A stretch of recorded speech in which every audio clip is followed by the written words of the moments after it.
Yeah.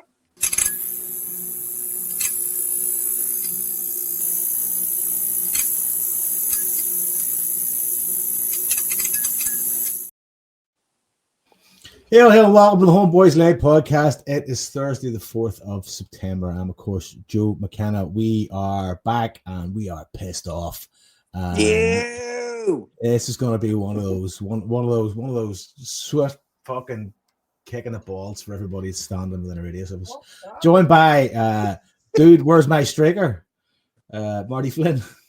What's happening, bro? All good, man. All good. Well, as good as can be. As good as can be. And also joined by and also joined by Scott McCory. Fuck that. Aye. All right. That's the name of the show. Fuck that. Say shame on you is the name of this episode. And joined by Longers himself, the Liam Power. Fuck Celtic. Start to sound like J-Bo now. See ya. That's it. Can you imagine if J-Bo wasn't on holiday at the minute and all this is happening? How much absolute incandescent rage there'd be fucking to deal with? Volcanic. Oh, fuck me. Be peace. I levels. think Jason might be on the other side here. Resigned himself to it. No, now the way J-Bo gets him, like too many people are against something that he kind of goes the other way. Yes, he is. You're right. He is the eternal contrarian. Yeah. I think Jason's at the fuck all you, Celtic are the best. We're going to win a league. He could well be right. Could be right. Well, there's a high probability of that. So we haven't really got on the agenda because everything starts at Abrax, I suppose, this week, and then gets gradually shitter. So let's go back. We checked out the length of the highlights from the Abrax game there on YouTube, about 2 minutes, which for highlights of a game of that magnitude, that big, it's pretty fucking grim. But it was maybe the worst game of football. Actually, you know what? The only other game of football I think was as bad as that I've seen in a long time was when we played up at Kilmarnock and the game was fucking dire, but Rajic pulled that fucking screamer out of the bag at the very, very end. Right? That was one of the worst games of football I've ever watched. I love the fact that you fucking totally thrown Kairat out of your fucking mind, or the cup final out of your mind. My God. Fuck, you know what? I've actually forgotten about that. That's gone. Let's go back to that. Fucking, do you know what? Everything starts at Kairat, then it goes to fucking Abrax, and then, fuck, do you know what? Let's start back at Kairat. I mean, both equally shitty games of football. They got seen in the fast. You know, the wee man's just painting, and he just goes black, and just starts painting black all over his fucking watercolor. Black. I mean, like, what's there to say about the Kairat game other than there was times in that game the ball was just fucking pinging from fucking head to head. It was fucking grim. It was shit. Have we done Kairat? Yeah. Brian was on last week. Do you know what? My fucking head's away. Morning, Joe. You threw me off there. You mentioned Kairat.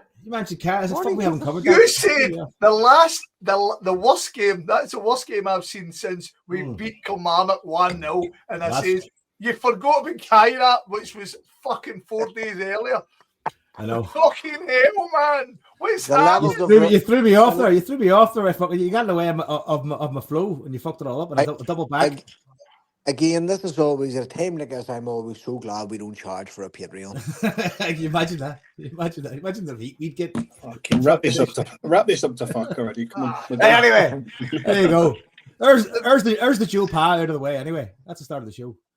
Joe Pa, brilliant. Anyway, as I was fucking saying before you interrupted me and fucked me up there, Scott, that's all your fault.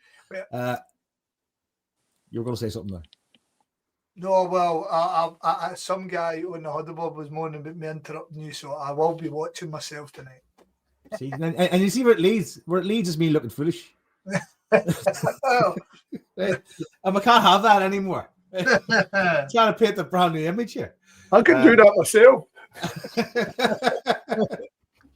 So, I mean, I don't even fucking know. Nobody went to Abrax, did they? You went to Abrax, did you? Aye. I went to Ibrox. The thing is, I can't even tell you if it was that bad or really that bad because I'm not going to watch it again for it. Do you know what I mean?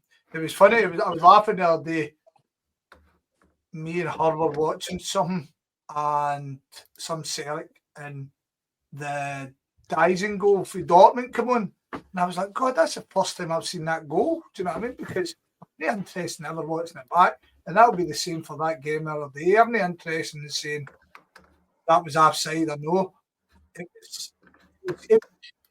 There's no point in really going deep dive into it because it's just more of the same. It really was more of the same with his rotating players. Before I wanted to say to you before we started this, Joe, that I would like to break up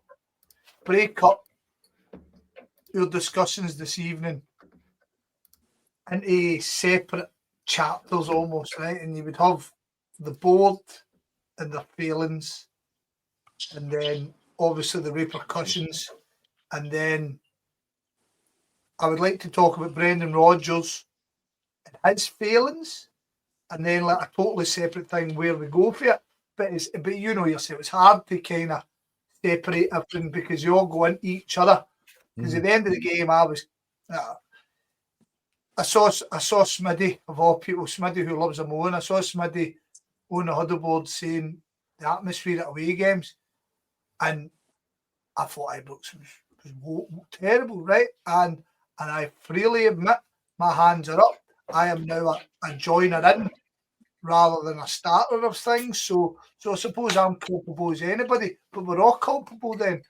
The atmosphere at Ibrox for a game that big, for a game that could have very Dame, it's just poor, do you know what I mean? It wasn't, I can't even remember. I was up the back, so I never had like the benefit of the singing bits, not, but it just seemed everything. The new just seems pure down. Everything, like I say, you get into Ibrox, and they were terrified of the game, which obviously puts me in fucking right myself as usual. But as I say, I don't even feel the need to overanalyze because it was just the same, just with different players. Some people get credit, some people don't want to give them credit. I don't know. I wish I could give you some more, lads. See the game on Sunday. See if you took the two names out of the picture, right, and you just looked at how bad the blue team were so far this season, and then you hear the blue team have left their best player out the squad completely, and then you look at the quality in the green team, even though they're a bit short of numbers. I mean, it should have been a fucking walkover of a game, and then at the blue team conceding 20 shots on average a game or something this season. Something like that, figures like that. We didn't even get a shot on or off target in the first half. It's like levels of appalling. I don't even know how to describe it. And yeah, and we'll do them separately, Scott, like you said. But I mean, the board need to be burnt alive on a stake, man. But fucking Rodgers is fucking hopeless just now. Absolutely hopeless. It's hard to separate them. George Clark's in the comment there, I'll put it up. He said, surely mentioned the build-up with Ida situation, and the same thing goes for Yang. But then I wanted to compartmentalize. Put it in a box. Put it in a box. Compartmentalize the kind of decisions. I mean, well, just before you do that, Scott, for the game, and I think we should do that. I was just writing myself a little story before we come on earlier, right? Just to wrap up on the Kairat game, whatever that team was called, because I wasn't on last week, right? So we finished last summer with £77 million in the bank. We sold Nicholas Kuhn in July for £18 million, giving us £95 million. The draw was made on the 4th of August, and we were drawn against either the 158th ranked team or the 311th ranked team in the competition. And then 311th was confirmed on the 12th of August, a full week ahead of the squad deadline for submitting new players. If you're a business Last year, Celtic made £38 million out of 124 million record revenue last year. 30% of your revenue was from the Champions League, and that doesn't include match day revenue. And you've got 3 hours to play against one of the worst teams in the competition. What are you doing as a senior board exec, whatever you want to call them, to allow your company to get that sort of money?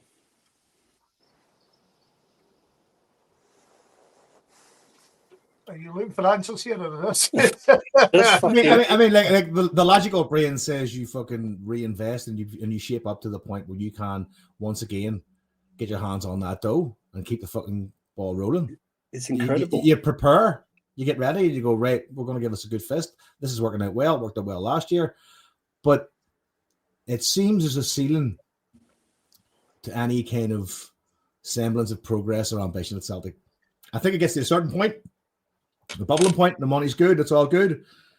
And then it's like, right, well, let's just either stay here, hover around here, or if it dips, it's not a massive problem. We've already made the money. It's almost like they don't really give that much of a shit about getting into the Champions League. But and that Joe, baffles me. even the ambition bit, right, Mark? You've had your own business before, right? In cafe or whatever you ran before. Like it's like, imagine if your cafe was in a seaside resort, right?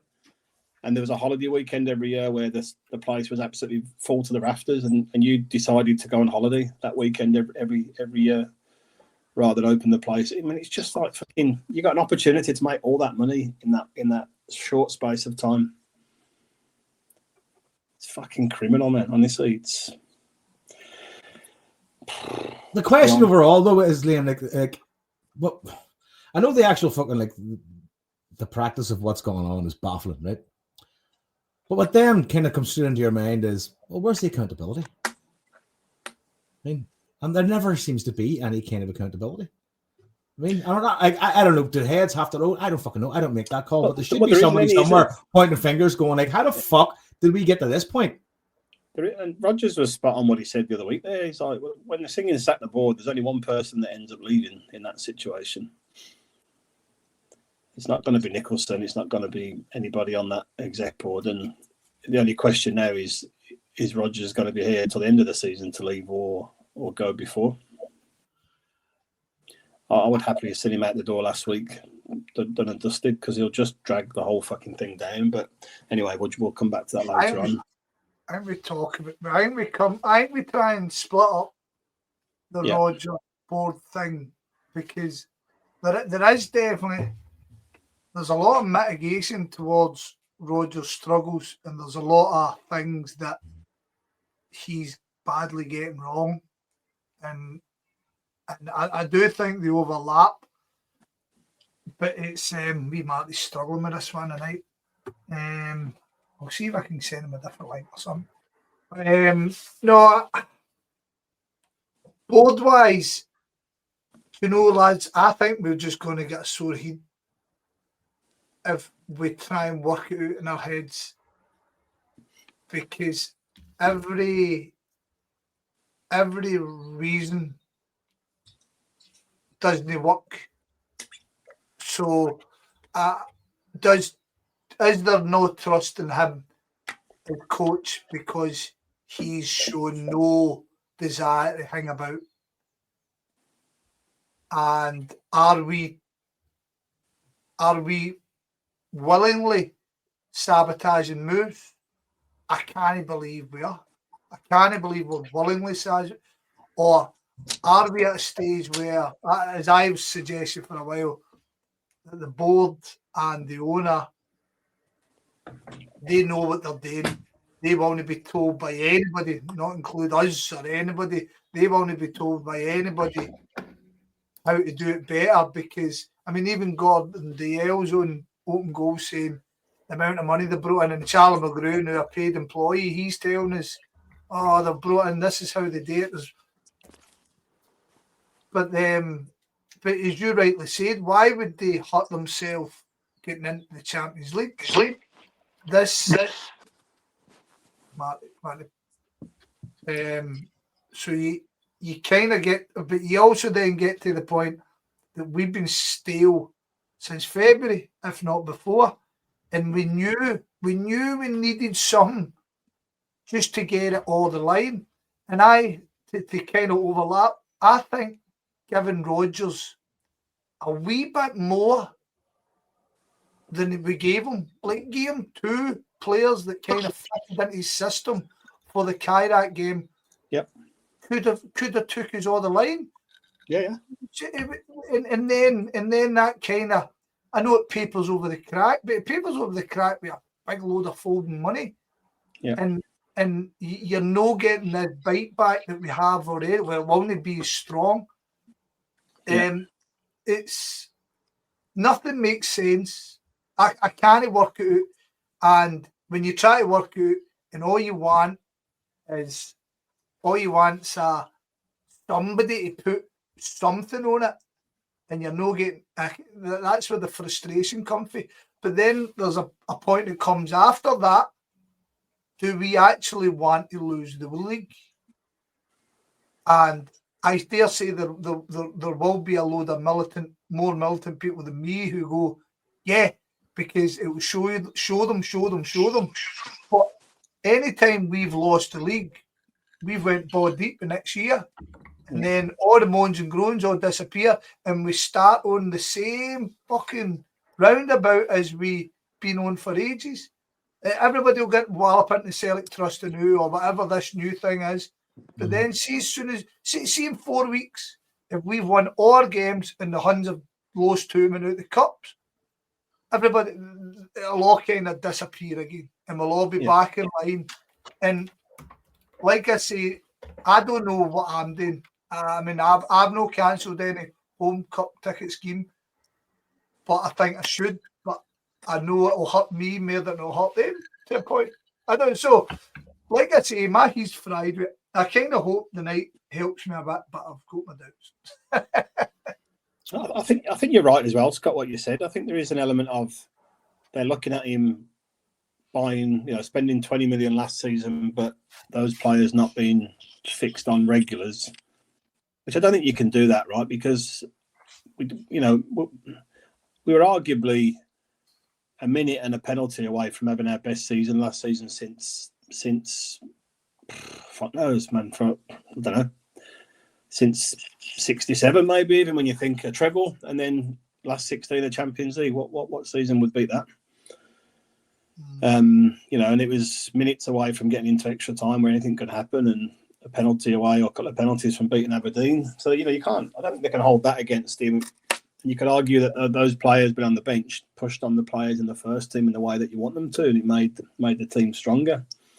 But I do think they hold that against him a bit, and the fact that they know he's not likely to be around after that point in time. But you can't live on that basis, can you? You can't operate on that basis. You either back the manager or you buy players strategically that fit into the club, whoever's the manager, or you move him on. You bump him on for somebody else. But then that would suggest maybe they're recommending players to him that he's saying no, which would give you the view that he gets the final say in the transfers. But then that can't be true if we've signed players, the Japanese boys that he seems to have no interest in at all.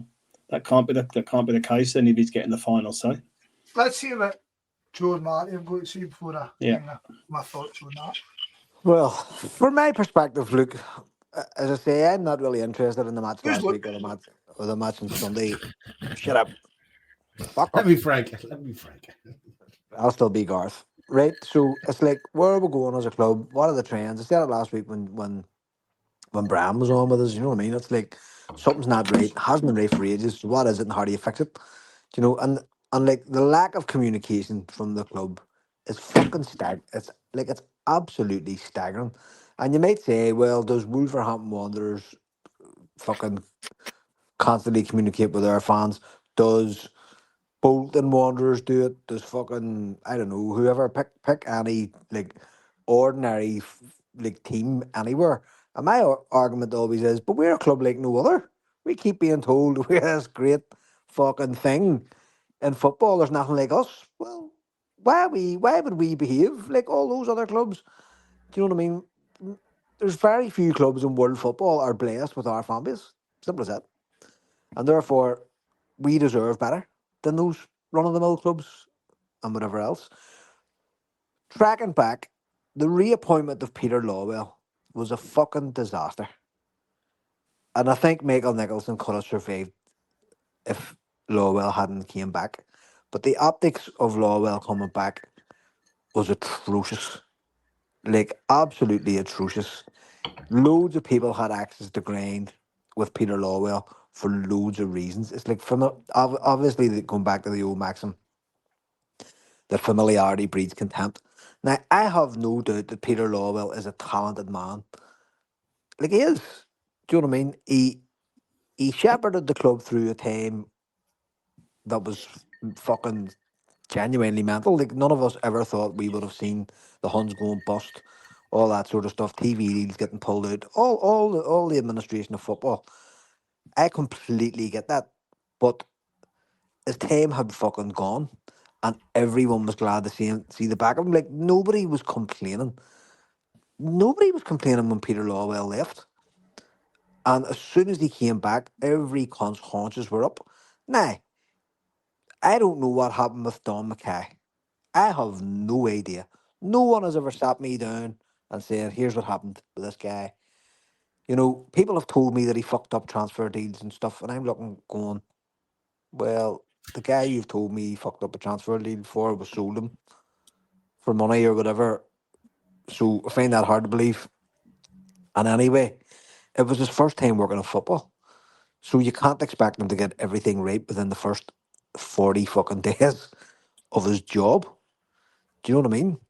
And it just so happened that the absolutely perfect candidate for the fucking to replace him was sitting 3 offices away on the same floor. Ta-da!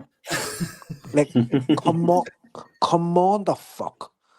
Like, and people have said to me, Michael Nicholson has been involved in every single club transfer since whatever 2012, 2010, whenever he fucking joined. It's cool. That's fucking cool. I have no argument with him being involved in transfers. Nothing in that man's CV tells me that he is the person to drive a global brand like Celtic Football Club. Nothing.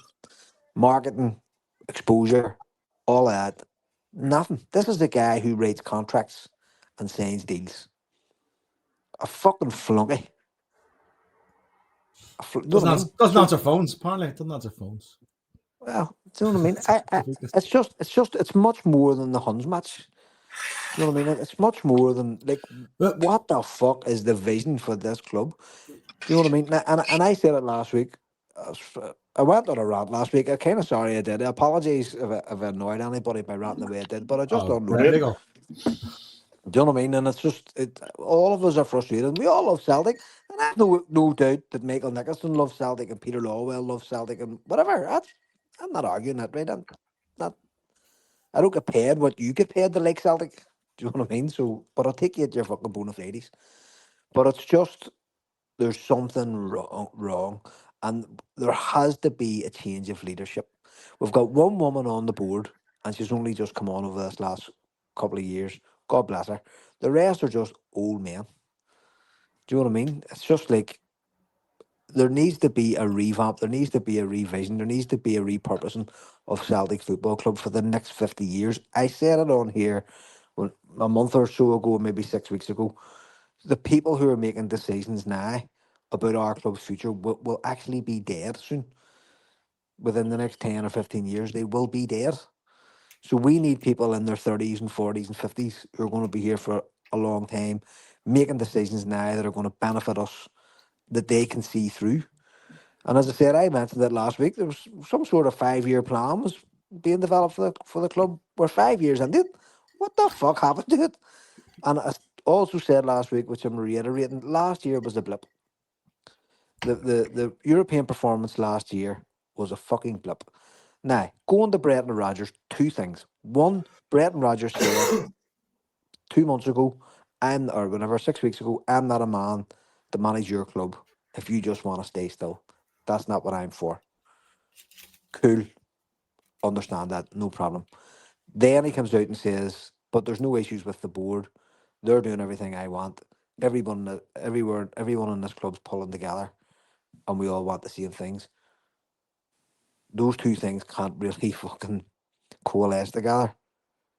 Either you're happy with your lot and what you've been given, and if it means standing still, fair enough, or something's wrong. What is wrong is not for me to say. I have no inside knowledge of Celtic whatsoever. I'm like everyone else, watching with my chin on the fucking ground, going, what the fuck? Now, watching how some of those players played last week in both of those games, our youth team could have done better. Our youth team could have done better. So big players should have just been taken her to the fucking side, man. Listen, here's what's happening here. Sit down. Give somebody who wants to have a go a fucking go. And see how they get on. And it's really the only thing I can see. If there's no new players being brought in, there's clearly players in that squad that don't want to be there. We actually know there's players in that squad who don't want to be there, like Yang and people who were going to leave. I'll speak about Adam Meter later because I'm talking about the broad brushstrokes here first. But them is my views on where we are at the minute.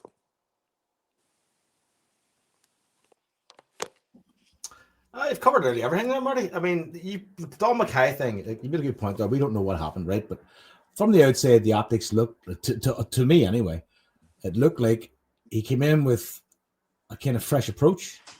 He did things like he brought the Keno a bit closer and given the tickets after they'd been kind of, frankly, I suppose, robbed during the COVID kind of period because they were paying for tickets that nobody was using. And next thing you know, he was skidding on his arse across the car park.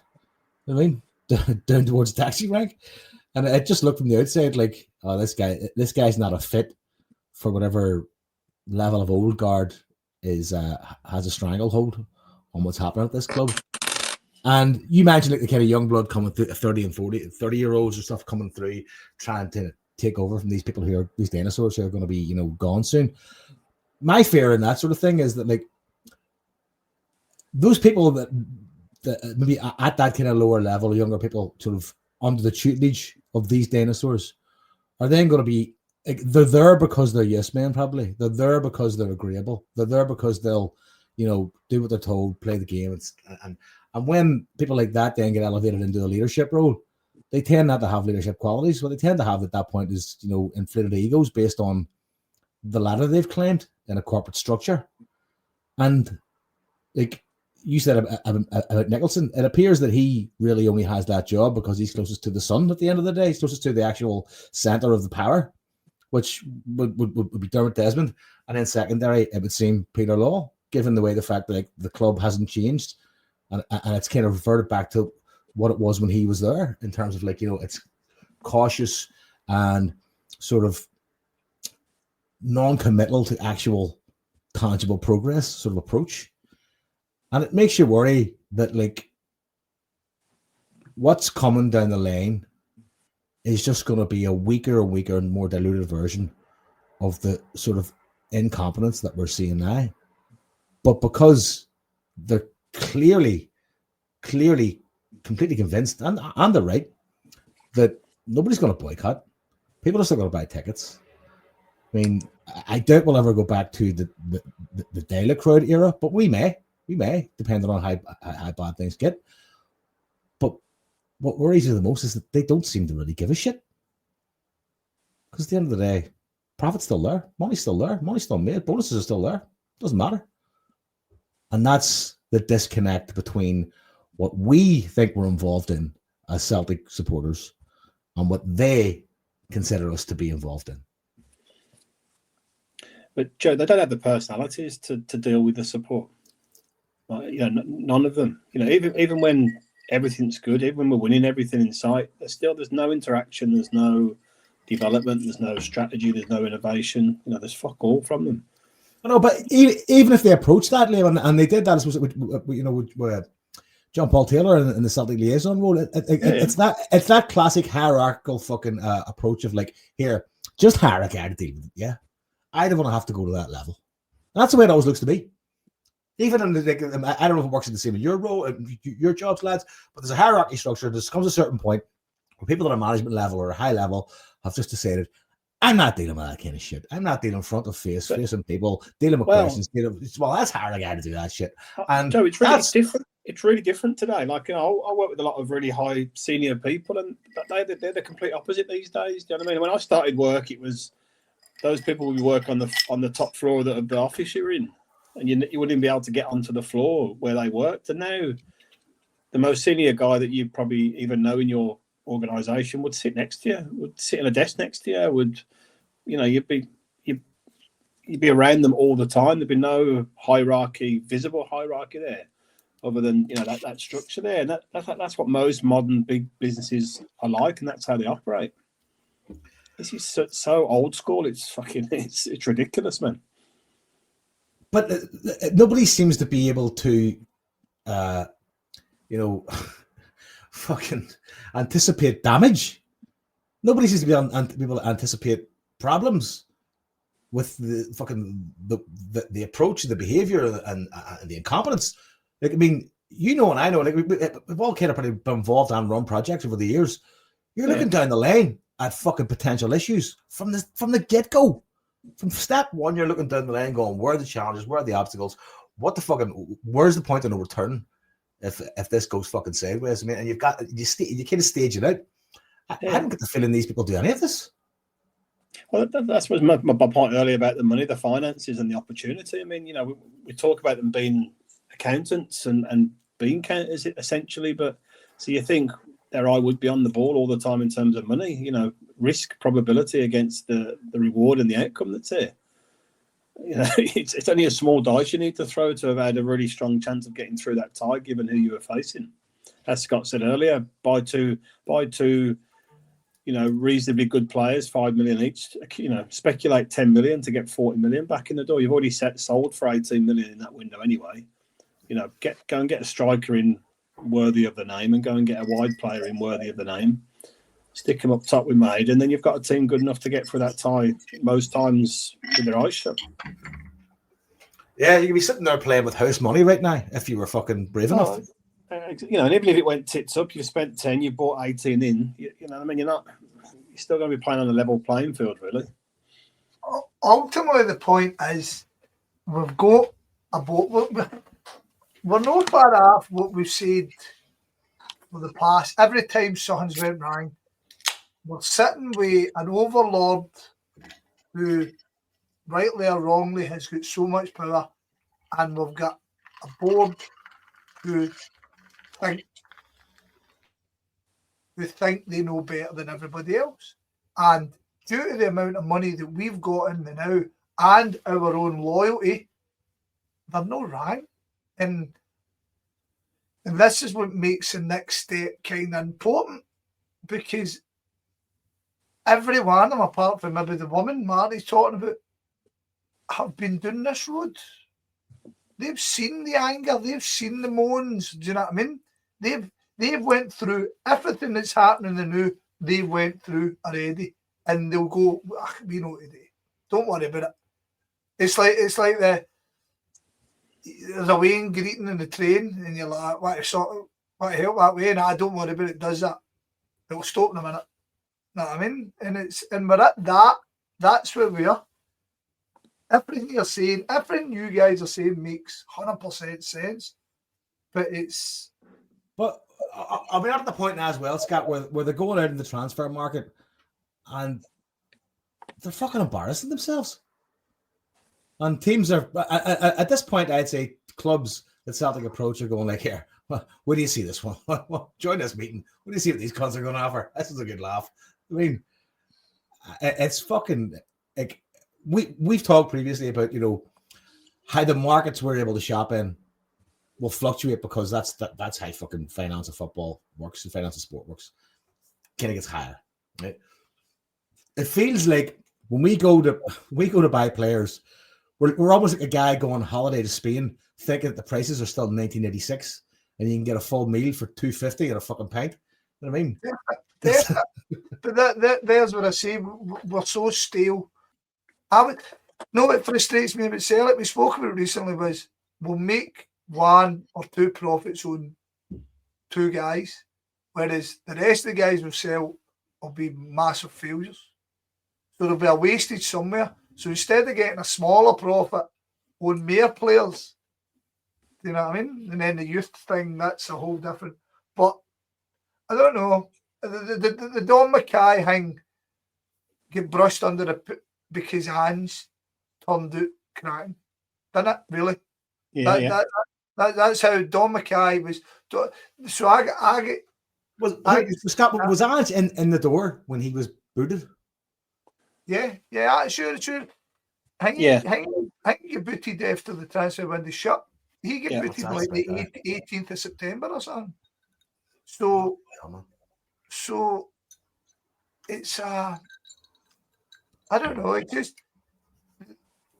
like I said, we were all happy enough to move on because Ange was there and Ange needed our backing, and it wasn't going great starting. So he was kind of getting the big question marks. But in the cold light of day, to take a big step back and go, what happened with Don Mackay? We never get any answer. We get told it was personal. It was personal problems, and he left. And then we go, as Marty always says, we got another company guy in, and we got an accountant in, and I dare say the shareholders are delighted by his performance. But I mean, it was always coming to this. This is every year. You know what I mean? But it's not even stability. I can understand if stability was the goal here, but it doesn't appear it's even that. No, I know, mate. I know. I don't know. I just, like I say, I just thought that was interesting when Mark was talking about Don Mackay. So, now, fairness, where did he end up going? Because obviously, I don't follow the guy's career. Where did he end up then? I remember he got a quite high profile because he came for the rugby, didn't he? Aye. Yeah. How dare we do go? Well, he's interim chairman of European Professional Club Rugby. So he went back to rugby anyway. Which is fair dues. I don't know. I don't see what else we can really talk about the board because we've been saying the same things. Well, there is, and now we're just kind of regurgitating. Is there not some kind of front-facing event or meeting going to happen at some point? So the rumours go that 3 of the major groups of Celtic supporters clubs are having a meeting with Michael Nicholson tomorrow, when a vast majority of Celtic supporter clubs, not under these banners or maybe under these banners, have put questions to him this week. I mean, do you want to talk about that, do you know what I mean? It's relevant, I suppose, like the topic we're on. I mean, because I know we had a vote. I'm trying to think. Cubby was still alive. I'm trying to think. The Vogue Supporters Club had a vote years ago to come out of the affiliation because we didn't see it. We saw it as a self-serving group. I'm trying to think who was the one Rafferty ran.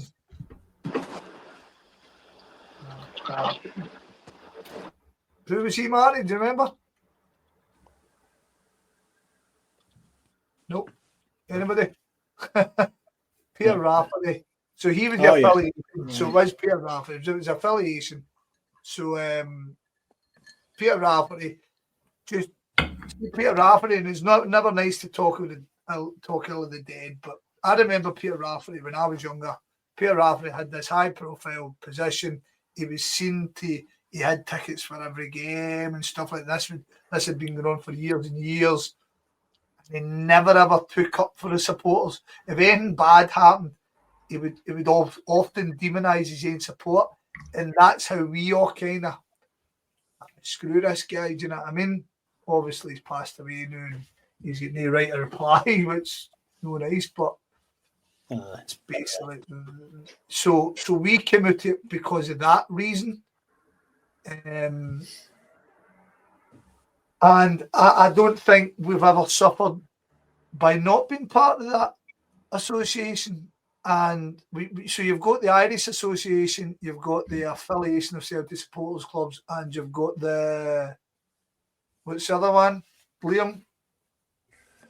CSA, would it be now? No, the CSA. So by all accounts, they've all got a meeting with Nicholson, and their prerequisite is it to go and look after their own clubs, which could cause concern. If we be honest, it's a shame. It's a shame Marty keeps falling in and out here because he's obviously a wee bit more clued up with the Irish side yet. Joe, I don't think you're affiliated with any clubs there. No, but once again, the optics of this, it certainly seems like what's that, divide and conquer. Aye, it's kind of like, well, if they haven't got a united front, what can they really do? I mean, I don't see what they're trying to achieve by doing this way. I mean, what is it going to achieve? It may tick a box. What we spoke to a select section of the support. Exactly. There you go. Are these the official talking heads for the Celtic support? I think that's maybe where we're at. And Celtic are like, no, I'll talk to them, but I'm not talking to any. I mean that's probably Celtic stand. Yeah, I mean, I don't know. Do these groups come out and speak when the kind of the Green Brigade has been kettled in, and when there's been issues with fans at away games and stuff? I say no. Maybe I'm just so far fucking removed from that. I don't know. Yeah, maybe. Yeah. It's worthwhile looking into, but it's just is it Celtic playing politic? Probably. I mean, you look at the statements that have come out, right? So I mean, obviously the groups have put a statement out. I think the affiliation have put their own statement out. They're all pretty good statements. But I mean, what is anyone going to ask Nicholson directly? What tangible things are they going to ask him that they expect a response on? See, there's where one of the fellas on our bus on the committee says, "Where's the statement? Where's the statement?" And I was like, "But we've got to play it clever when you're demanding statements because you can't just. I mean, see if you go into the weeds and go, how this agreement all years ago and all that, and see if you kind of go into the mud and kind of. But we've got to be united on what statements we're wanting from Celtic. Exactly. I mean, the fact that we appointed Tisdale and we have had no correspondence from that guy. I mean, what's that? Well, tell me what that's about. That's mental. But as soon as you kind of start going, well, we should demand this and we should demand this and we should demand that, it all gets lost in the shouting and they go, I'm not interested in this. I'm not interested in. Yeah. So there is some, like, you can ask about the fan survey that was about a year old. Yeah. So there are some tangible things that you can ask about, right? That are black 100%. And white. Yeah. And it's things like that, you've got to try and tease around them to get something to demonstrate what a fuck up they are. Do you know what I mean? But I mean, part of the conversation has to also be, where the fuck have you been? Like Marty said last week, where have you been? Why are we so in the dark in terms Marty, of how the club is being run? Marty, can you get back on now? Marty was on twice there for a second. No, I know. He's on with one of them. But, like, what about the fans? So, why does a football club of Celtic stature, why do we want to have £77 million in the bank for? Peter Lowell already come out. Did he not apologise last year for the amount of money that we had banked away? Right? I mean, 12 months ago. Marty's brought up the corporate tax we're going to pay. He brought it up last week. I think he's brought it up numerous times, and it seems to be it's going to be getting into the tens of millions. I think there's a bit of misunderstanding. Just to be clear, you get taxed on your profits every year, right? You don't get taxed on the money that's in the bank, right? So if Celtic make 50 million profit last year, it was 20% when I was doing stuff like that. I don't know what it is now, probably 25%. But you get taxed on that once for corporation tax. You don't get taxed on it as it's sitting in the bank account. But the point still being, if you know you're going to make £30 million worth of profit, you could decide, well, I don't really want to pay 7.5 million of that in corporation tax, so I'd rather spend 15 to save 5 tax, but that 15 is an investment if you spend it in the right way. Yeah, do you know what I mean? So it's a balancing act of that. That's what Marty was saying, explained. Yeah, so, it's. I don't. You've just explained financial perpetual motion to the Celtic fucking board, Liam, because apparently they don't get that. But again, Joe, like compared to any other organisation, it's not peaks and troughs. It's not like fucking trying to drive and find customers. It's not like trying to break down markets, right? And we talk about this when we talk about food at Celtic. Like food and tickets, away tickets, who you're playing, right? You get a fixture list at the start of the season, allocations, fucking how many fans turn up at home games. And you still can't get any of that stuff right. Do you know what I mean? Any of that basic stuff right? Right, you're not outside the high street trying to drag customers into your shop to make some money because suddenly no one's interested in you. You've got a captive audience on your doorstep permanently. They just want to hand you money. Yeah. But you just want to be treated correctly, and I don't think exactly. Like, I fear we are kind of just going all ground, and we are 100%. But if we kind of keep our eyes on the statement that's coming out and where it's going to kind of go for them, because it does lead into the whole Celtic Trust thing. We've heard a wee bit of information tonight that a couple of, or a group are trying to kind of mug them. And obviously we're hearing from one side, but there seems to be a kind of mugging trying to go on at the AGM on Tuesday night. I'm sure that will come out in the wash. But as I say, if you're looking for statements after Celtic, thanks for that, mate. Sorry.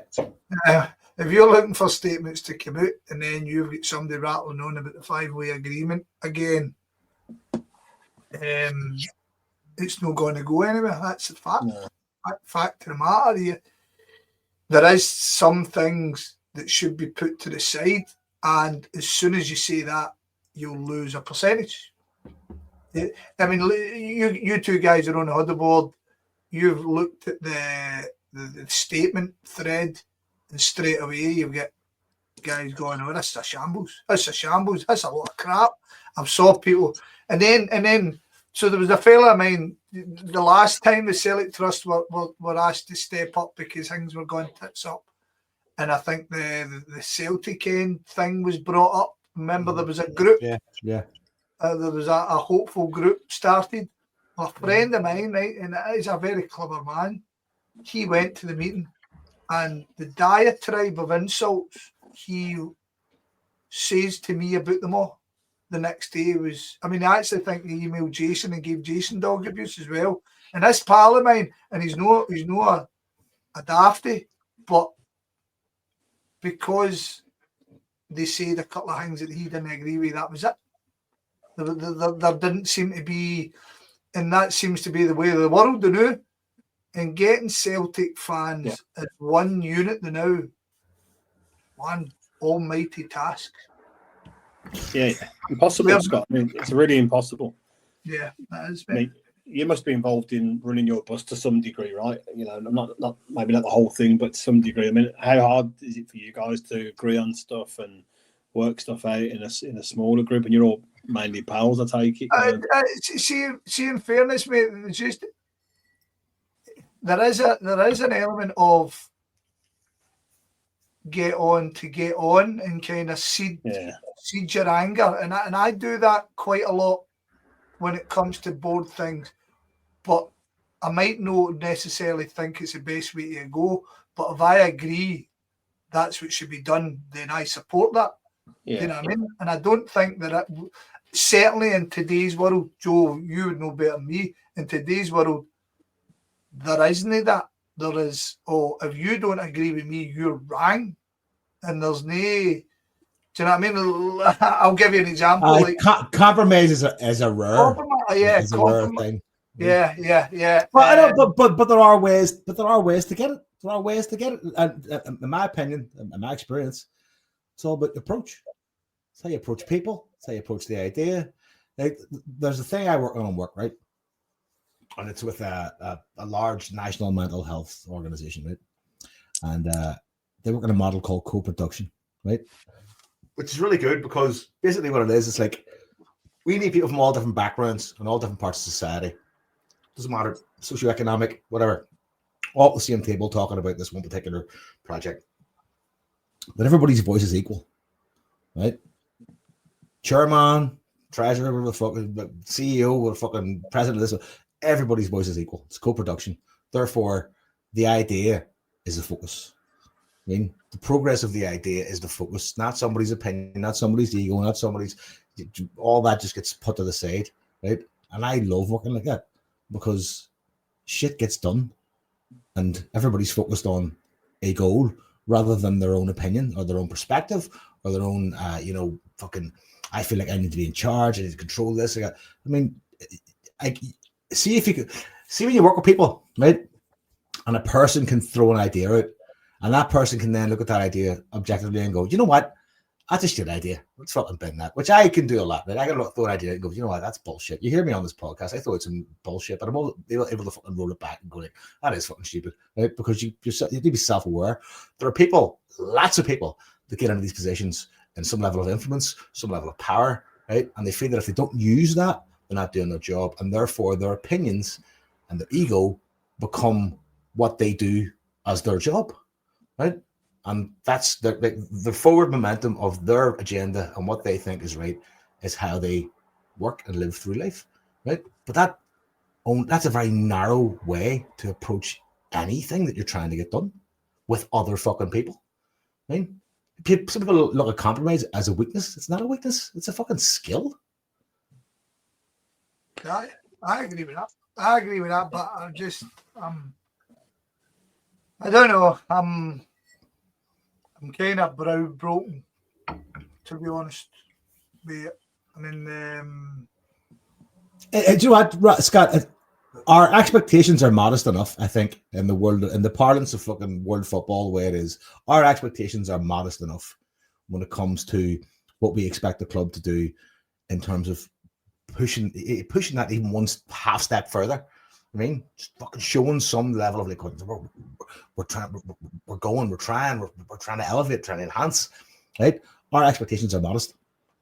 We're not looking to be world beaters. We're not looking for fucking the best player in the world to come in the fucking door, right? The fact that they can't even match those modest expectations with the resources they have is a fucking joke. It's so. Like I say, I don't really want to go on about the whole stadium thing again, right? Because ultimately the stadium isn't the problem. The stadium becomes a problem when you're looking for problems. The stadium, I mean, I think it's embarrassing that Celtic have got that pole either side of this in this day and age. That pole's there. Somebody posted up their season ticket for the North Stand, and he was behind a big pole and stuff like that, and I'm kind of going. And then we daft things like the juice machines no work for 2 years. 2 years. Where's your pride? Where's the building manager? Where's the building manager to kind of walk round? Chief of operations, some fucker in charge. They walk round and check. I mean, I wonder. I take my German pals to Celtic Park and stuff like that, and I do wonder when maybe Jason doesn't afford us one of his season tickets in a fancy seat, that he comes up and looks about and goes, "This is shit." I mean, this is pure shit. And I don't know. Like I say, it's easy to find problems when everything's shit, but they've no pride in what they're doing. They've no pride in our club. They talk the talk, and as everybody rightly says, go and look at the bits they sit the fucking juice machine works there. You know what I mean? Not just there, you know what I mean? Marty boy, we got you. Fucking Ah, well, fucking go. The Where's my rant? fucking the air's blue in this house. This fucking phone and fucking StreamYard and whatever else. So sorry if I go off again, you'll know the crack. So, So look, I'm listening in. I had you on YouTube there, so I was listening into what you were saying. What just were all, pardon me, what just were all saying. So look, here's the fucking news, right? It's now gone beyond the pitch and the fucking juice machines and the fucking yeah, restricted view. A killer for me this year was hiking the season tickets when we're sitting on a fortune. And it's like I struggle to go to games. Right? I'm not rich. I am wealthy. Sorry, I'm rich, but I'm not wealthy. Right? So I pick my games very carefully.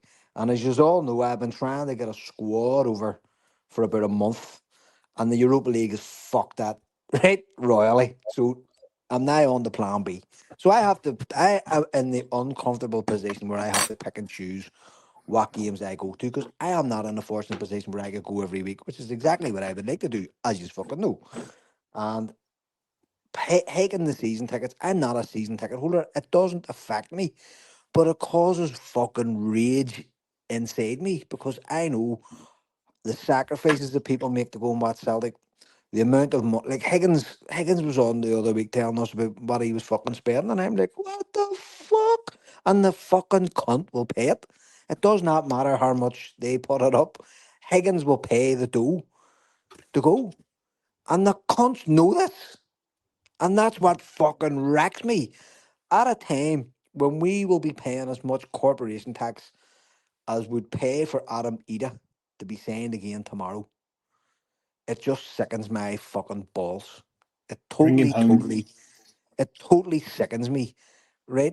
And I don't want to have a season ticket. I never did. I never needed a season ticket. And people might look down on me because I'm not a season ticket holder. I couldn't give a fucking hurry fuck. I have been travelling with Celtic supporters clubs from I was a child, and Celtic supporters clubs I will travel with. No matter if they're in Ireland or if they're in Scotland, as Scott knows, if I'm going to a match in Scotland, I will be on the Vogue bus. If I'm going generally from Belfast, I will be going on a supporters club, of which I have travelled on basically them all at some stage. I will always try and support the clubs, always trying to fill a bus where I can and take a squad over. And that's my plan now. And to see these people just say, well, we're just going to have to put the prices up, lads, at a time when we could conceivably have £100 million in the bank is fucking absolutely sickening. Now, you can argue the toss. I have no problem with it. Everything has gone up in price. Everything has costs for everything. Rent rates, electric, fucking bodies has gone through. Labour is through the roof. I totally understand that. But do you see if we weren't in the Champions League and we weren't bringing in and we weren't selling players for fortunes, I would understand. But we are absolutely sitting pretty, and nobody gives a fuck. And there's not enough.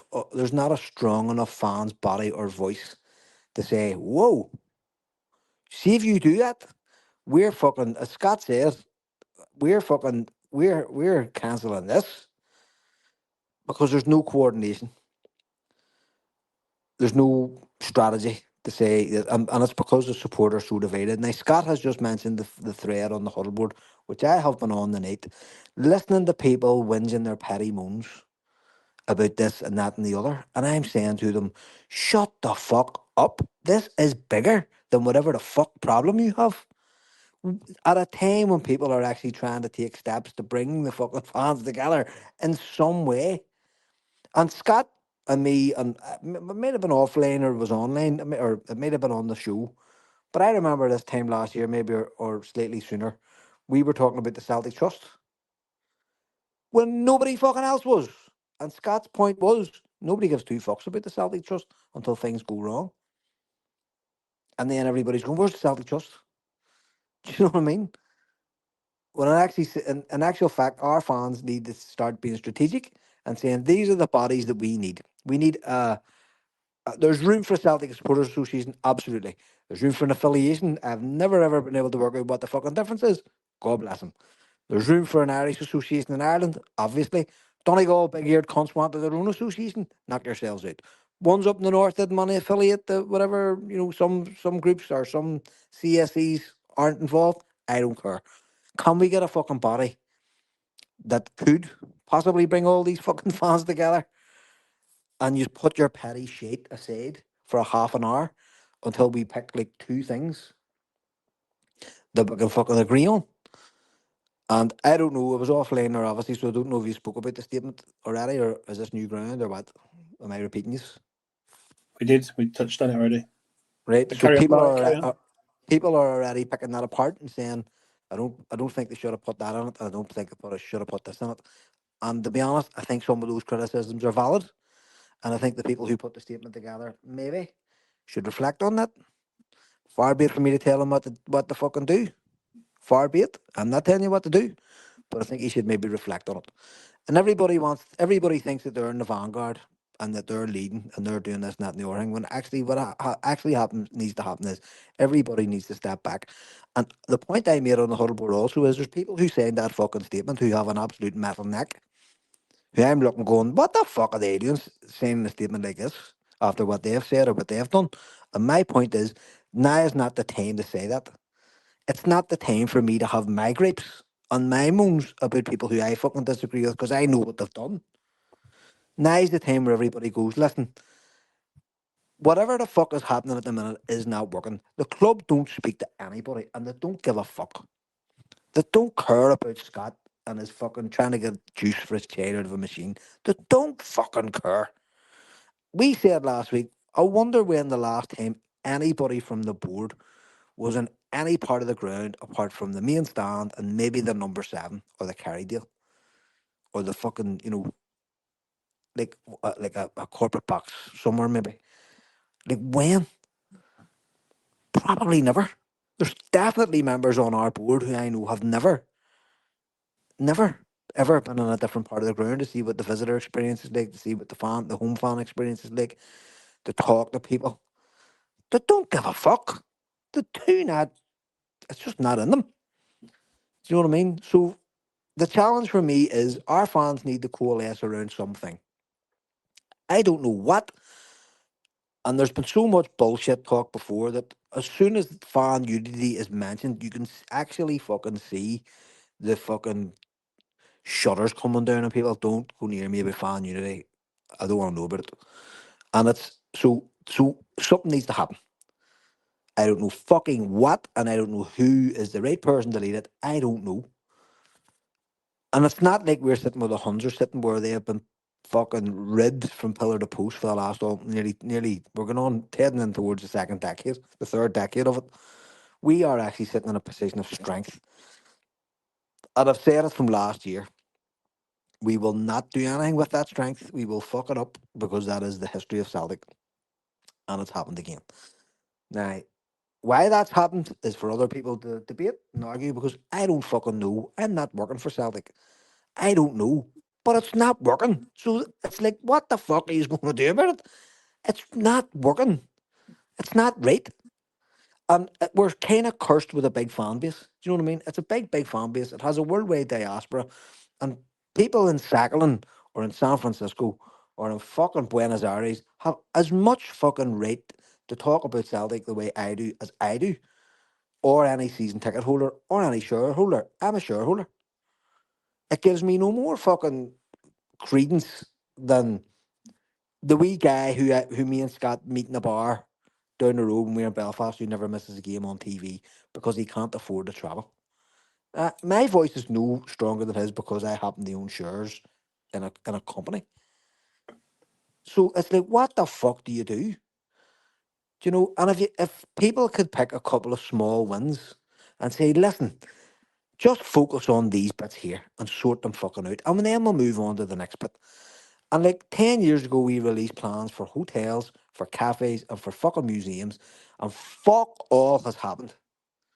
And that fucking wrecks me because I would stay in the hotel and I would contribute to the museum. I spoke to people at Celtic at the time saying, we're ready to go when you are. You let us know what you need. And in fairness to them, they were going, hold your horses. There's no chance of this happening imminently. And we're a decade away from it. That's the sort of shit that fucks me off. But here's the raise in your season book. Get the fuck. And the communications aspect of it is key. And see a lot of the anger among the support. It can actually be fucking solved by dialogue. And we've praised the club, haven't we? Like when the club have done things good by us, we've said, listen, we don't want what you're selling, but we appreciate it being fucking asked. Thank you. You know, when they brought us in and they offered us seats at the table when we were doing fucking press conferences and all, listen, that's not really our gig, but we actually do appreciate the fact that you just reached out to us and tried to include us. Like, it's not rocket science, and sometimes it's the simple things that make a fucking difference. We have never, ever changed what we've said on air based on the fact a nice person at Celtic offered us the opportunity to come and sit in a nice warm room and talk to somebody. Never once we've been as vociferous as we've always been. We've never been punished for it. They've never emailed us and said, oh, we heard what Jason fucking said about this 3 weeks ago. You aren't allowed back.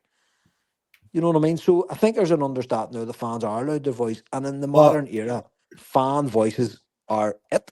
Like, you go just on the on that, Marty, they never came. Like, it was never reciprocal, though. Do you remember? I don't know if you recall this, the time when we sent them the data about the Liam Scales speaking Irish clip that we had. Remember you went on for the online for the Zoom interview, and we sent them the data. Remember the data was fucking massive on that tweet, right? It was 1 million views or something like it. It was the biggest thing we'd ever done, right? And we sent it off to them, and next thing you know, Liam Scales is fucking speaking Irish on Paddy's Day, right? But that's fine. They never came back and were like, it was very kind email going, I just want to share this data with this. It's not really well, just an idea. Listen, but I really have no issue with that. That's not that. So what? Do you know what I mean? It's no big deal. It's great for Irish speakers and stuff like that too. And thank God we have an Irish speaker in the club and who could do that. Maybe next year Liam Scales will be sold and there's nobody. So I have no real fucking issue with that, Joe, to be honest. It's like, and the guy, Kevin, who does the social media, is a very nice guy. I've spoken to him. I would never want to name drop for this show. I don't think I've ever mentioned this before, but I've spoken to Kevin on a couple of things, and he has been more than helpful, and he's very under-resourced. They have a very fucking small team. We always do things on a shoestring, and we never really... Sorry to interrupt. Say it, Scott. What was Kevin's name? He runs the social media, or he runs the digital, Celtic digital stuff. Real nice guy. Like, genuinely decent man. And like, I was talking about different stuff, so I'm not really breaching any confidences here, and I'm sure he wouldn't give a fuck if I mentioned him anyway. But I found him responsive and listening to me. Yep, no problem. Let me sort that out or whatever the fuck it was. And I just know that team is so under resourced for what the modern football club needs. I could tell by what he was telling me. I was going, "If you not got this and you got that," and he was going, "Nope." And it's a massively important part of promotion now. But Brian Wilson on the fucking Celtic board doesn't know that, Joe. And Dermot Desmond certainly doesn't fucking know it. Do you know what I mean? These men are fucking beyond reality, in my opinion. Brian Wilson is known for writing an anti-SNP column in a fucking newspaper. For being a Labour MP, I'm not even sure if he's still an MP. From working in a fucking Harris tweed factory in some island somewhere in fucking Skye or Wisht or one of those islands in the Outer Hebrides, and writing books about Celtic. What the fuck does he know about me? Fuck all. And I'm not painting myself as some special Celtic fan. It's the opposite. I'm not the special Celtic fan. I'm just a fucking cunt who loves this club and who wants us to always be the best that we can be. And Scott's saying earlier on about the state of the fucking stadium. That's what wrecks my fucking head the most. Our fans deserve the best, most comfortable experience. We put out more money per capita and per fucking wage, I would argue, than any other club in Britain. Like any other club, it has a fucking ridiculously loyal fan base. Like beyond belief. Like, I watch people and they'd be going, how the fuck can you afford to do this?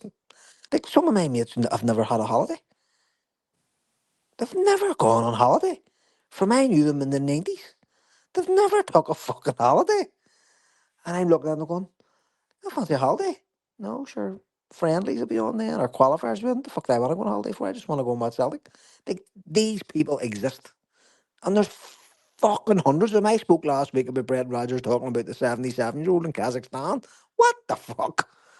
Surely the fuck a 77-year-old man, whether he loves Celtic or not, has better things to be fucking doing than going to almost into the Gobi Desert to watch fucking Celtic. That's what fucking wrecks me. Fucking hikes and season tickets when there's absolutely no need and you're not getting any better service for it is what fucking wrecks me. It just drives me nuts. Here we are, late stage capitalism. Right? That's exactly what it is, Joe. And in fairness to Celtic, we're in a capitalist system. We buy and sell players. Like, that's just what it is, right? We all know it. There's no point in fucking saying, oh, well, we're going to be like fucking pretend hipsters like St. Pauli. And it's just fucking lies. You know what I mean? Absolute nonsense. So we are where we are. And I totally accept that. See if Celtic come out to me and said, this year, this is the plan. We're not buying any players. We're going to promote from within, and we have 10 million in the bank, which we're solely going to spend on the stadium and upgrade whatever facilities in here need to be upgraded. And that's the way it's going to be this year. We'll go back to normal next year. I totally buy it. I'll be going, yep, you got my support. But hiking your season ticket and then telling you it's just like, what the fuck? And you can't even bring in a player. It's the classic pressing your leg and tell you it's raining. You know what I mean? It's fucking like You would love to be a fly on the fucking wall of the room of a billionaire striking the pen under the season to put some poor bastard who is spending every fucking wingding he can to get to Celtic Park to put a 10% raise on the fucking price he has to pay to get there. Like, it just fucking drives me nuts. It's stuff like that drives me nuts. It's not really a shake performance at Ibrox. But I mean, they can happen. The thought of people and the thought of fans is not what drives these people to do what they do. No, it's not, Joe. But here's the thing: see the likes of the initiative that happened this week. I think it's a very welcome initiative. I think it's great. It's great. Any times our fans are together is a good thing. Like, no, whether you're at your supporters do, or on your bus, or me and fucking Scott, two of us getting legless somewhere, anywhere. When Celtic fans that come together, the fucking magic happens. We've all been there. We've all seen it. We've all experienced it. It's a lovely thing. So the more unity we have together, the better. We have great spokespersons. There was some of those Celtic supporters podcasts on. I'd actually never heard of them. Didn't know they existed. It's amazing. We must have more fan media than any other club. I was talking to that fucking balloon Kevin Moon the other day. Kevin Moon was telling me he has a fucking podcast. I had no idea. Kevin Moon has a podcast? Kevin Moon has a podcast on YouTube. Surely. And I was like, when did this fucking start? I'm going to find this fucking thing, right? So I knew that. Well, I never knew it, and Joe didn't know it. So there we go. You've got the likes of Davy McLaughlin. Peace be upon him, who we constantly fucking. Davey knows what's coming here, doesn't he? He knows what's coming. He called us in a few weeks ago, right? And he said that it was a podcast, give him a shout out and a positive review. Fuck him. And the response from our Twitter account was, I assume they've never got out with you then. but clubs would absolutely kill for a man like Davy McLaughlin to be standing on their steps. Like, we have such brilliant human capital. We have amazing people who love the club. And like they should be pushed to the fore. And you're talking to them, and I'm not talking about Davy here specifically, and I'm not talking about Kevin specifically either, but we've had people who work for Celtic. You know, there's people who are working for Celtic now at the minute whose names I've never mentioned that I've heard things about, and they're just going, I'm out of here. I'm out of here. Do you know what I mean? And I've just gone, what the fuck? Like, how did they let that person leave? What? Why would they do that? You would go in and ensure that that person was, you know, they're passionate about the place. They wanted to work. They're, you know, and they're just fucking hamstrung by old men who don't understand what to do. and they don't understand that the impact that they have outside the club. And you've got the likes of Jerry McCulloch and all, and you can say what you want about them, but they do their best. Like, they fucking genuinely do their best. And I'm reading them comments and all, they're putting stuff up the other night, and our fan base is just abusing them. You know, just fucking venting and slabbering and fucking, and I'm going, imagine being the social media officer having to read all that. You know, and we get it too, but we don't care. Like, people, I think people have kind of worked out that the homeboys actually don't give a fuck what you think about us. There's also no backroom staff going like, it's kind of shit's going to affect us. Going like, I don't give a fuck. You know, we don't fucking genuinely don't care. But if you've been sitting all day and you've been working out a social media plan for something, a strip or a fucking thing, and you're really doing your best in your job, and all you see is abuse, abuse, abuse, abuse, abuse, would you stay in that job? Oh God, no. I wouldn't stay in the fucking job. I almost took a job one time as a fucking administrator for that kind of thing at a place called Data Miner, and they told me what the job was. I was like, you know what, that sounds like a load of fucking depressing shit. Fuck that. I mean, like, literally reading shitty comments and fucking horrible videos and deleting them off the internet. I was like, fuck that job. I was talking to someone who was at Abrax. This is harder to go, and this is the worst match I've ever been to. I think Scott. No, but they weren't talking about the football. They weren't talking about the football. They were saying, I was in amongst 2,000 angry people, just screaming and shouting. He says, I stood down in the concourse and I'm watching every cunt taking cocaine. And then I'm watching them come back up into the ground and just being angry bastards, screaming and fucking shouting. He says, there's hardly a song sung. I think Scott mentioned earlier, I got cut off, and he was saying he doesn't start songs, but he says there was no singing, there was no community, there was no us against them. He says, I was just standing looking at every cunt fucking raging. I've heard some stories about, just fucking in passing, some stories of, like, you know, parents with kids and stuff like that at certain games being really fucking aggressive, just generally aggressive to other people. Like, yeah, we've heard it. I know exactly what you're talking about, Joe, because we were talking about it not that long ago. Yeah. And I'm like going, it's like when fucking them adverts come on the TV, when the fun stops. When the fun stops, stop. Why are you there if you're there to scream and be raging? What the fuck? And like, we all laugh at the Huns every week. I sit here and watch the Hun matches, they hear them booing, boo, and hoping that wee Tom picks up some fucking mad Hun maniac screaming. But I remember one of them football bloggers was in Abrax. One of them English cunts, he was nothing to do with us. He just went for the day, for the experience. And he says, I have never, ever been in such a mob of rage.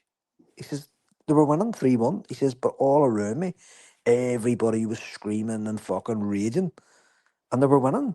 And I'm looking going, well, is that what we're turning into? Do you know what I mean? And I'm looking at the songs we're singing. I was listening to Radio Scotland after the match, and you could hear, you know, after full time, you could hear singing and stuff like that. And like, I'm going, where's our songs? Do you know, and I'm like, and by our songs, I mean like Celtic songs. So I'm a Celtic fan. And like, people want to sing Republican songs and stuff like that. And I'm going, that's no problem. So I'm a Republican. Don't be going there with me, because I know the ball. But not everybody does. And me and Scott were at St. Johnson 2 years ago. And I said to Scott, there's a noticeable change in the crowd here when the singing starts. When the Green Brigade are singing Celtic songs, Eddie Cunt joins in. When they're singing Republican songs, they don't. Now, I'm not telling the Green Brigade what to sing. You sing whatever the fuck you want. But people should be conscious of that. And I've taught my wee lad all the Celtic songs. And when he goes to Celtic Park, he fucking doesn't hear them. And last year when I was at Celtic Park with him, Celtic, that's the team for me, came on the tannoy, and my wee lad launched into it. And everybody over in the Tom Williams corner, it was about 50 people, all turned around, looked at him and started fucking clapping and cheering, because he knew every word. And I'm going, we need to kind of get back to something here, because we're fucking losing it. If people are coming to games fucking raging and screaming and shouting, it's fucking nuts. You should be there to be passionate about your team. And as I say, I don't get over as often as I fucking like. But I love it. When I go to Celtic Park or on an away game, it's where I want to be. And I can't understand why people be fucking mental about it. I be going, are you enjoying yourself? Because if you're not, you shouldn't be here. the fuck are you come here for? If you don't enjoy it, win, lose or draw. Like we've seen. One of my mates said to me last week, "This is the worst Celtic team I've ever seen in my life." Cont's 50, and he said that to me. And you know what I done? Went on to the Celtic wiki and picked out a team from October 1995. We got beat 1-0 by Hearts, and I sent them the team, and I went, "Stop fucking lying. Look at that team." And it was abysmal. It was fucking. I'll actually send you it. I'll send you it on the fucking thing. And I went, "Look at that team. Don't talk shit. This is not the worst team you've ever seen in your life. This isn't even the fucking worst team you've seen in the last maybe 5, 6 years. We fucking lost the league not that long ago with a team worse than this one." And I'm not saying this team are great, that they're going to do this. I'm not saying the manager's great. The manager's fucking like any other human. He'll make mistakes. He'll not get everything fucking right. And whatever. That's life. But I don't know what the fuck's going on with us as a group of people. And our mates talk about, like, I started travelling in the middle of bad days. And there was definitely an esprit de corps. Nobody gave a fuck. We were fucking shit, and there was no way out of it. At that time, you were like, we are fucked. And like, the week we were buying bulbs for the fucking floodlights from Hamden and all, and you were just like, and I think readers were saying in Basil Bowley or something like that. Do you know what I mean? Like, they were times when we were fucked beyond belief. And I never ever want to go back to those days. I always want the best for us. Do you know what I mean? And I'm not going to go on with £100 million in the bank to see if you can't fucking buy any players. See if you can't. And here, by the way, see it in the aftermatch. I rarely watch the talking heads on TV. See Chris Boyd? No, I don't watch him. Never see half time. When the half time comes to the match, I go and make my tea or grab an beer. I never ever listen to any of that shit because I've no respect for the people who are talking. I'm listening to James McFadden, who's a dreary cunt, who's never played for Celtic or Rangers, played for Motherwell, played in Everton or somewhere like that. This guy knows nothing about us. You may say he's a Celtic fan, I don't care. I'm looking at him going, "You're a dreary cunt, I've no interest in anything you have to say. You never played for us anyway. What the fuck do you want? Why are you on my TV?" But I listened to Neil Lennon clamping fucking Chris Sutton the other day, and I actually agreed with Neil Lennon. And Neil Lennon had said stuff that I'd said on the podcast, that you're paying a Scottish premium to get mediocre players to come to Glasgow. And Chris Sutton was trying to be fucking smart about it. And Lennon clamped him. Says, many players have you bought, Chris? Chris Sutton hasn't bought any fucking players. And then Sutton sort of caught himself on. I don't know whether or not you saw it, because Scott, you may have been at the match. And Sutton sort of caught himself on, and he made a joke about when I was at Lincoln, and it was all ha funny. But I was going, but Neil Lennon was actually right there, and he has been in this position twice, whether you like it or not. He's been our manager fucking twice, so he knows what he's talking about. You know, and I'm just looking at us going, I don't really care about the result on Sunday. My wee lad's 9. What the fuck club have we got with my wee lad's 9 team when I start paying for his season ticket? Which is what I'll do.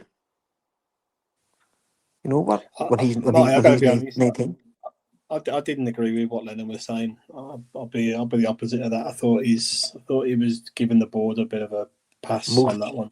Most people did. In fact, some people said it was his audition to try and get the job again. Whether it's that or not, but I just thought he'd give him a bit of a pass there. We've proven that we can get the right players to Glasgow, to the club. So I don't know. I wouldn't have agreed with what he said. That's fair enough. Do you know what I mean? That's not. That's my interpretation of it. Anyway, I was going. Yeah. I've said that on the huddle board, or I've said it on the Homeboys. I've said that out loud. So he's not saying anything I haven't fucking said. You know, and coming to the end of the transfer window, I said it last week. Brian was brilliant, wasn't he? What a great guest. He was good.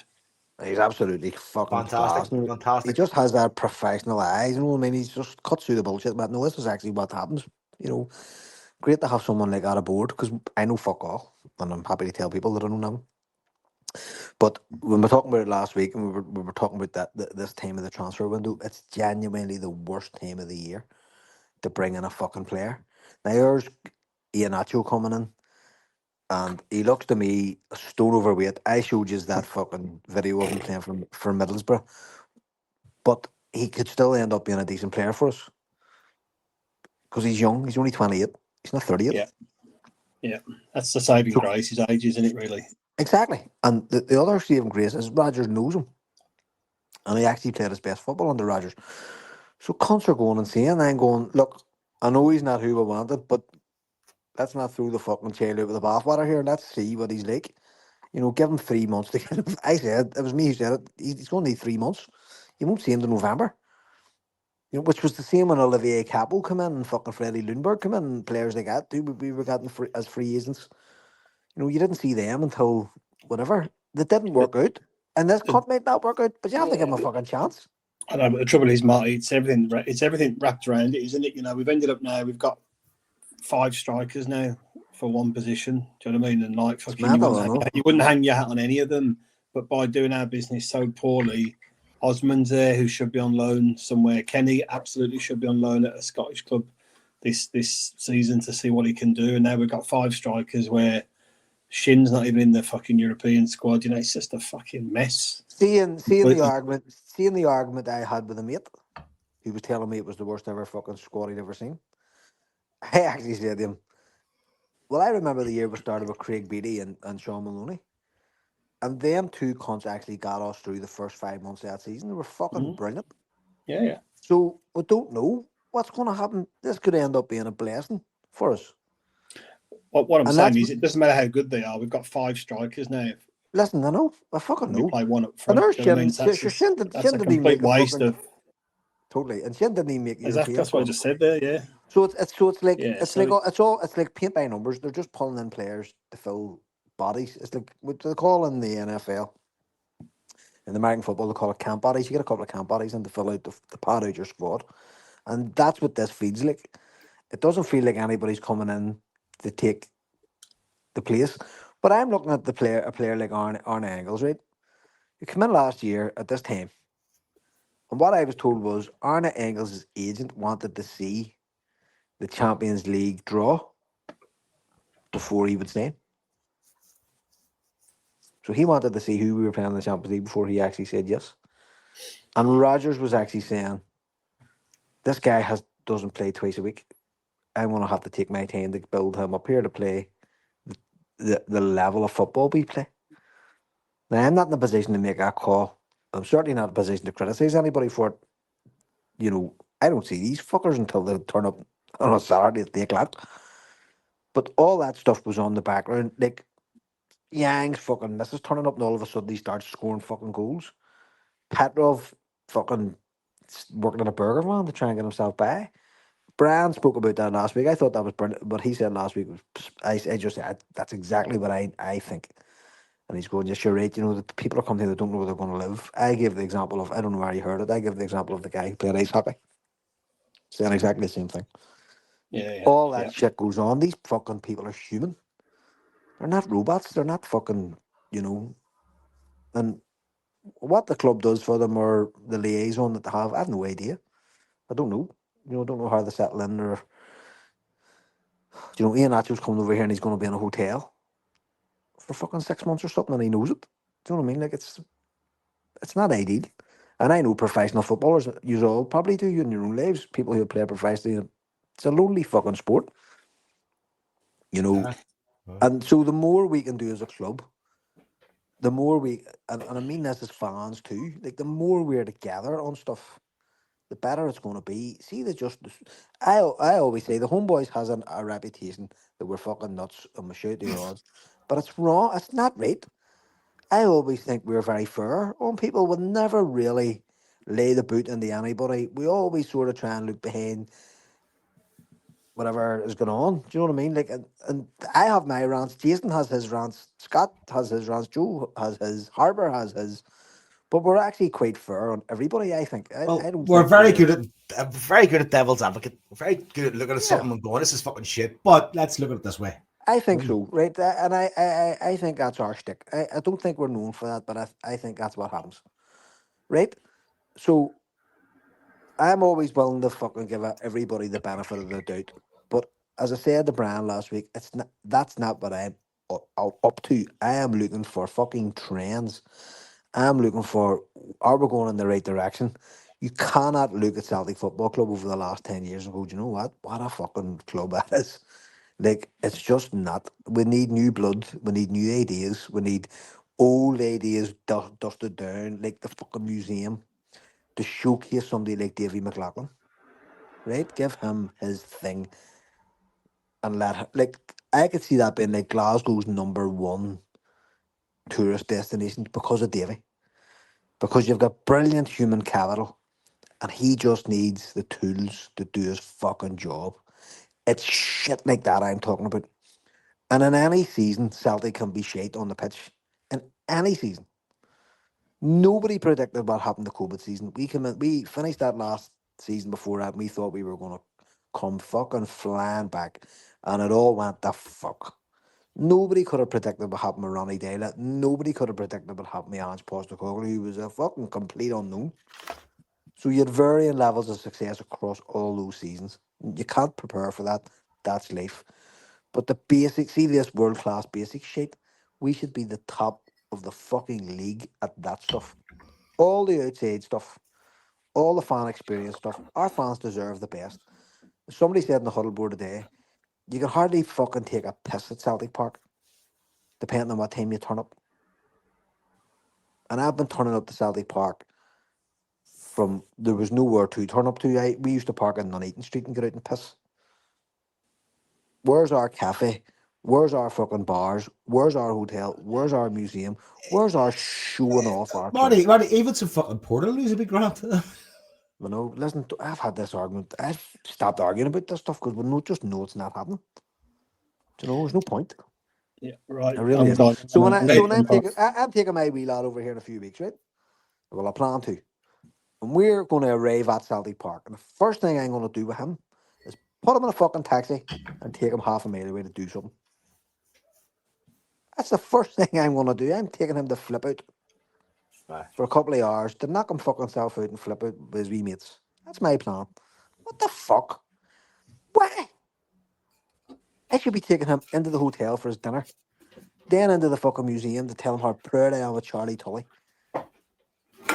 and the connections to Belfast and all that, and whatever the fuck can make my child want to love my club. That's what I should be doing.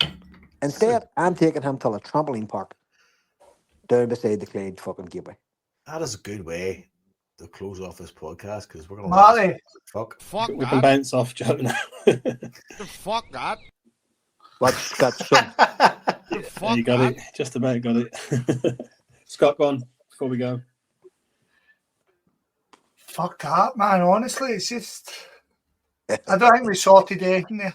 It's just no, we didn't sort anything, but we did. We never even got to Rodgers. Well, that's coming. That's Jason. That's No, part we're waiting. two. We're waiting. No, that's Jason. We're waiting on him coming back. He wants Yes, to we need Jason for that. Town Square. Let's now wait for a pace. Stay I'm on after. We're done. We're done. Folks, Right. that was good crack. Scott, do you want to Nope. hang up there? No. Nope. Marty kind of left us a wee bit of hope at the end there, didn't he? That was good.